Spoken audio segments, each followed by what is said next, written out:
Good morning, guys. Now, in this chapter, we discussed use of municipal wastewater industries and advanced water treatment, absorption, reverse osmosis, ion exchange, ultrafiltration, and freezing and filtration. Now, in our in this chapter, our topic is removal of iron and manganese.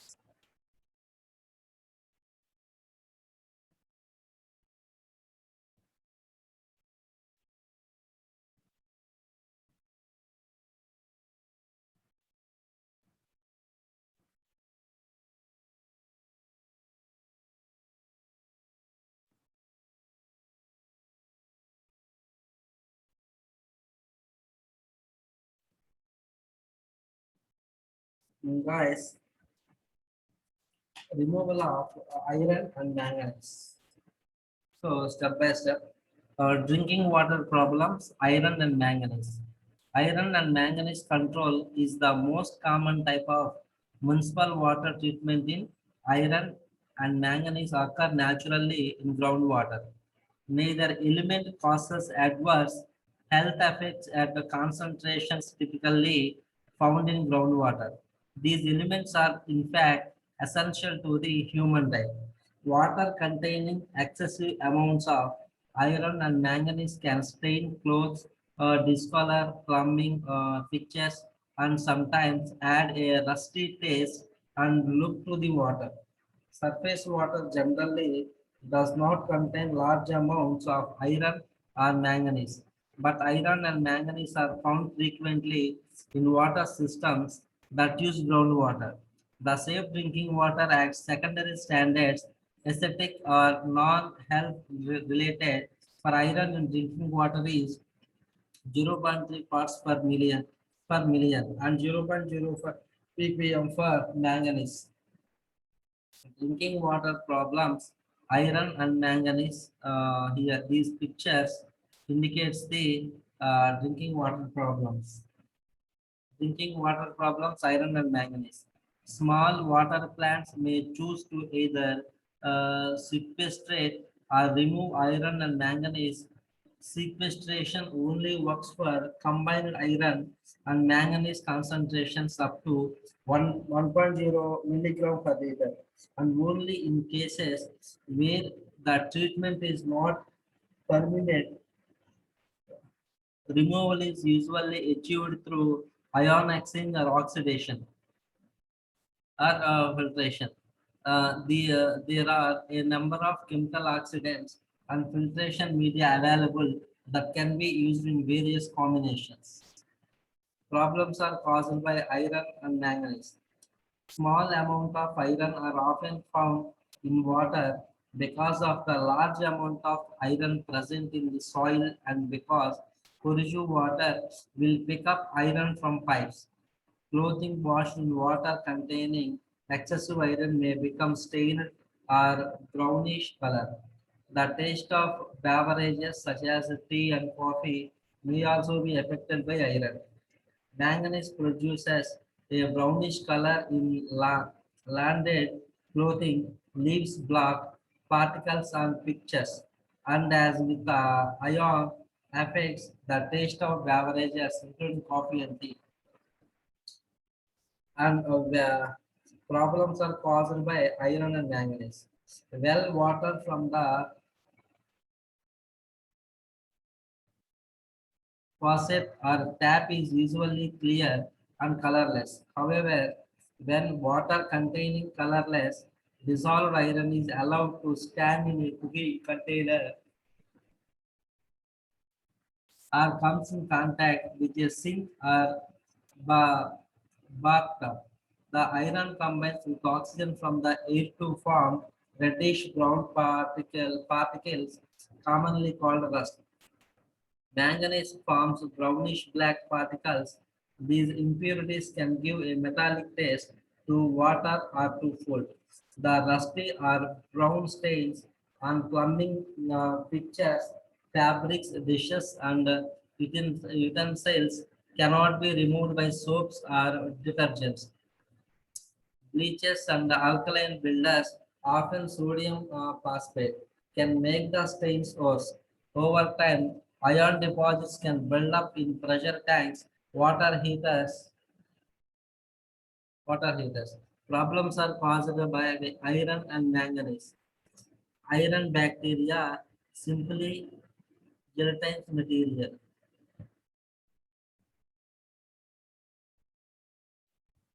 Problems are caused by iron and manganese.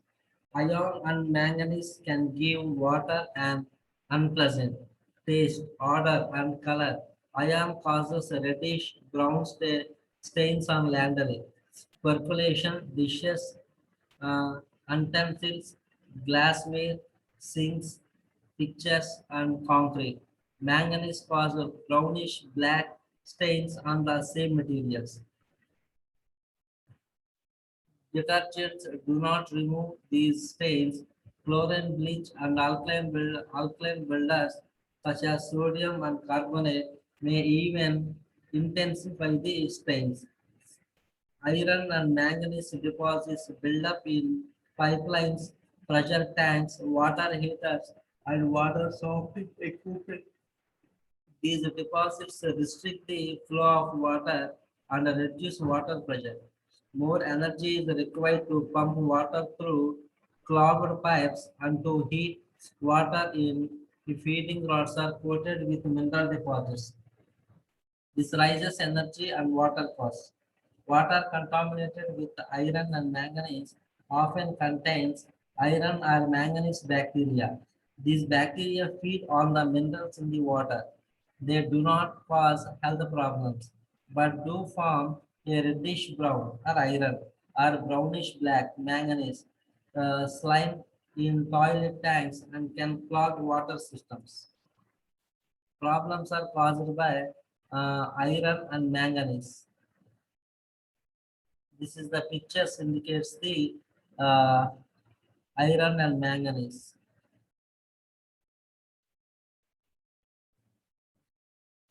Pipelines reducing the quantity and the pressure of the water supply. Iron and manganese in water creates problems common to many water supply systems. When both are present beyond recommended levels, special attention should be paid to the problem. How iron and manganese are removed depends on the type and the concentration, and this helps determine the best procedure and possible equipment to use. Determination of iron and manganese in water. The appearance and the taste of water can indicate the presence of iron and manganese. For example, reddish brown iron or black manganese particles may be visible when water is drawn from the top. The particles of iron and or manganese may come from corroded pipes or from the water supply itself. The particles from because oxygen in the plumbing system is oxidizing and precipitating the iron and manganese. If water is clear when it comes from the tap, but particles from and settle out after the water has set for a while, the iron and or manganese is in the water supply itself. It is dissolved in the water and remains invisible until it oxidizes and precipitates. Sometimes water from the tap is reddish color. This is caused by colloidal iron or iron that does not form particles large enough to precipitate. Manganese usually is dissolved in water, although some shallow wells contain colloidal manganese that gives water a black tint. Determination of iron manganese in water. Reddish brown or black slime in toilet tanks or facts is a sign of iron and manganese bacteria. Water containing high concentrations of iron and manganese may have an unpleasant metallic flavor. The water may react with tannins in coffee, tea, and other beverages to produce a block sludge. You may also notice that the water is staining clothing and other items. While these symptoms can indicate that your water contains iron and manganese, you will need to have the water tested to measure how much it contains.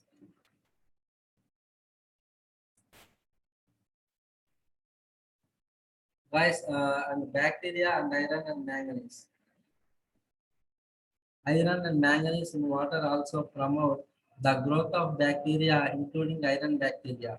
These organisms obtain energy for growth from the chemical reaction that occurs when iron and manganese mix with the dissolved oxygen. These bacteria from thick, slim growths on the walls of the piping system and on well streams. These shines, these shines tend to be rust colored from iron and black colored from manganese. Variations in flow can cause these slight growths to separate from pipe walls, resulting in dirty water in the system. Bacteria and iron and manganese.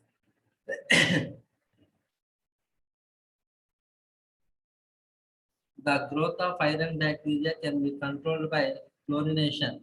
However, when water containing iron is chlorinated, the iron is converted from the ferrous state to the ferric state. In other words, rust and manganese is converted into black manganese dioxide. These materials from a coating on the inside of the water main, and when they break loose, a customer will sometimes complain of dirty water. Iron bacteria will use even small amounts of iron present in the ferrous state, oxidize it and then use the energy. Manganese is also used by other bacteria to form organics which contribute to the iron bacteria slim in the well and the water system. Iron bacteria are found anywhere a food source of iron is available.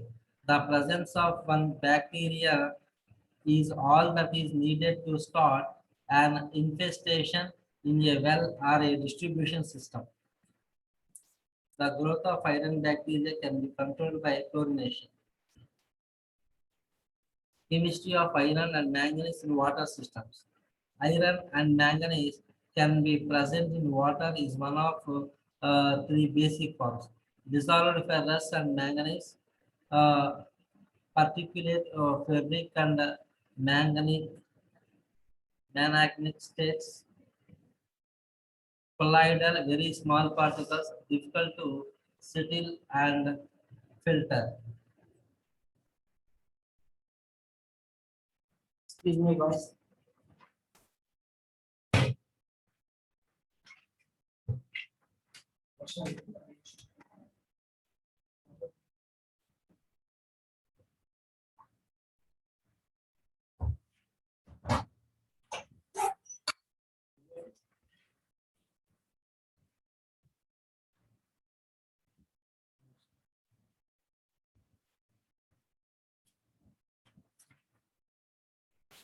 The chemistry of iron and manganese in water systems.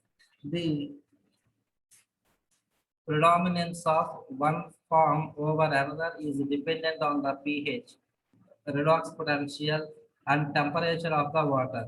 Knowledge of the forms or states of iron and manganese can help fine-tune a given treatment practice for these metals.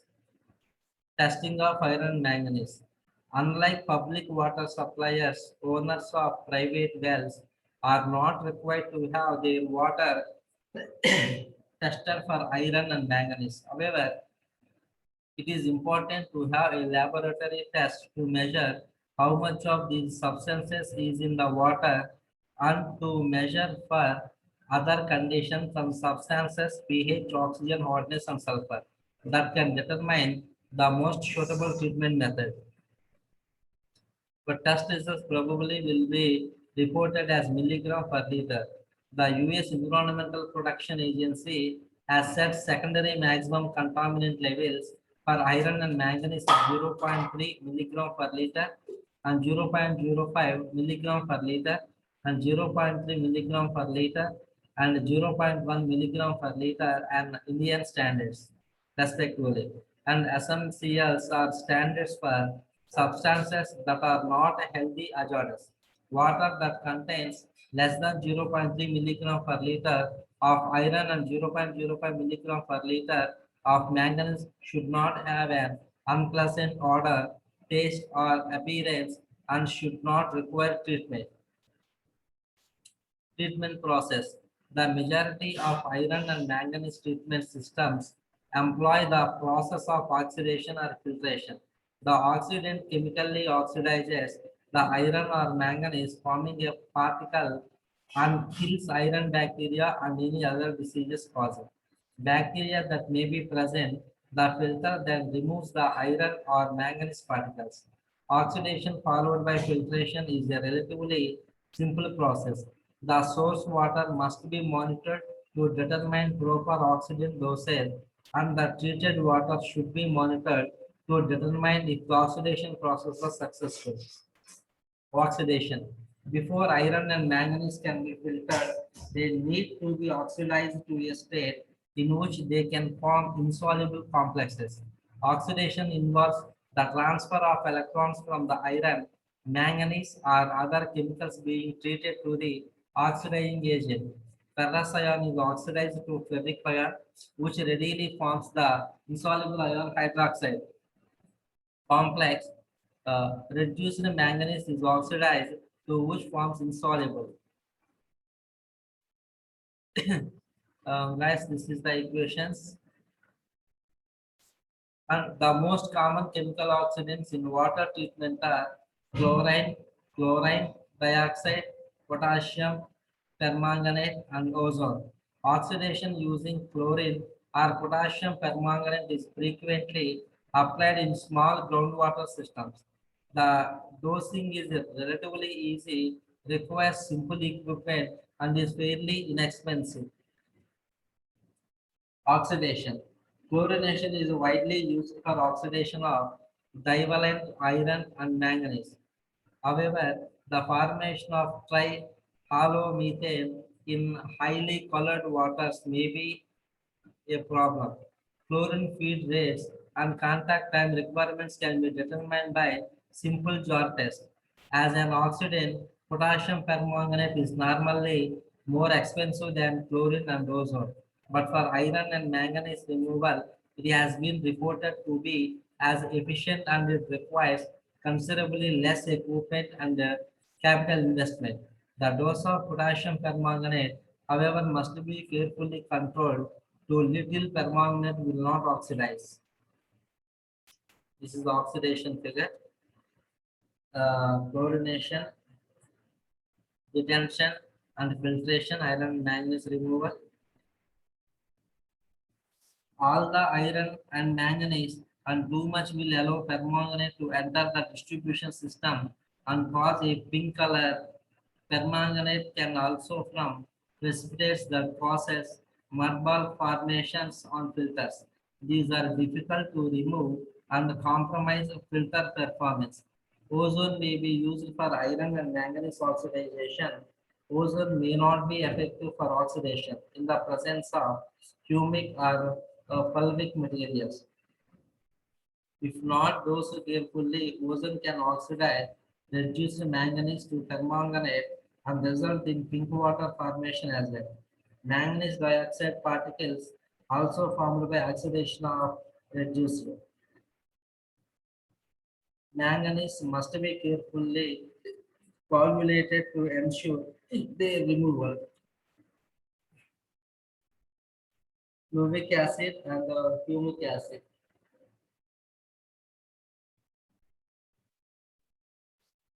And oxidation. A low-cost method A low-cost method of providing oxidation is to use the oxygen in air as oxidizing agent in a tray aerator. Water is simply passed down a series of porous trays to provide contact between air and water. No chemical dosing is required, which allows for unattended operation. This method is not effective for water in which the iron is complexed with humic materials or other large organic molecules. Oxygen is not a strong enough oxidizing agent to break the strong complexes formed between iron and manganese and large organic molecules. Furthermore, the rate of reaction between oxygen and manganese is very slow below pH values of 9.5. Organic compounds are taste and odor causing compounds may result in an oxidant demand. This additional oxidant demand must be accounted for when dosing the oxidant. The expense of operation derives from the chemical use in most cases and therefore is directly related to the source water quality. Actually, aeration. Aeration or filtration is not useful. Filtration was not useful and the green sand filtration.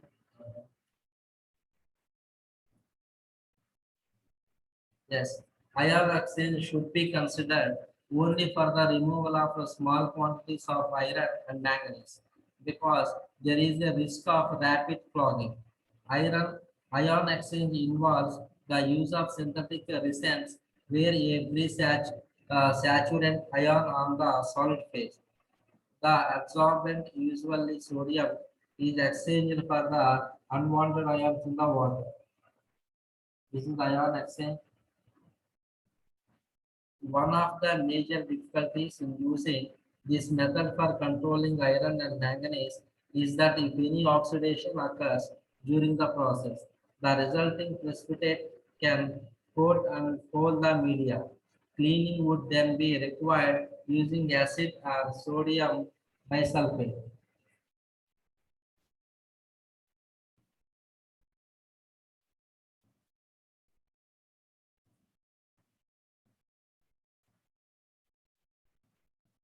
And iron and manganese problems distribution mains. Problems due to iron and manganese in distribution mains may be minimized by prayer removal by appropriate treatment, protecting iron or steel mains with bituminous lining, or using non-porous materials, avoiding dead or end mains, avoiding disturbances in the water flow, and flushing periodically. Although iron and manganese in the household water supply are not hazardous to health, they can be a new nuisance and damage laundry and other items. The treatment method for these impurities depends on the form and concentration in which they occur or in the water. Thank you. Okay, guys. Now I will. Guys, thank you, guys. Next class we will meet. Thank you.